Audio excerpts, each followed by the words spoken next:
नज़र जिले के अमाड़ी पाकलन पुलिस में वधंदा ॾोहनि ते ज़ाब्तो आणण में मुकमल तौर ते नाकाम 8 डिसंबर ते पेश आयल नौजवान अब्दुल्ला जे क़त्ल वारे वाक़े के 4 ॾींहं गुज़री चुका आहिनि। क़त्ल में मुलविस जवाबदारनि ताईं पुलिस पहुची न सघी।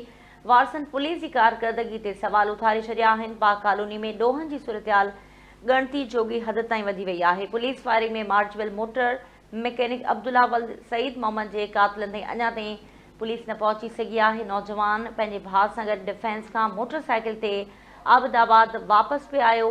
MP रोड ट्रांस लियारी जे वेझो नामालूम माण्हुनि फायरिंग करे खेसि क़त्ल करे छॾियो। पाक कॉलोनी भरपासे में खुलेआम मंशियात मावा ऐं गुटको विकिरो थी रहियो आहे। तफ़सील मालूम कयूं था, ज़हीर शेख लाइन ते मौजूदु आहे। ज़हीर, अपडेट कजो। जी, डिस्ट्रिक्ट के मारी पाक कॉलोनी में क्राइम स्ट्रीट क्राइम जी वारदातूं वधण लॻियूं।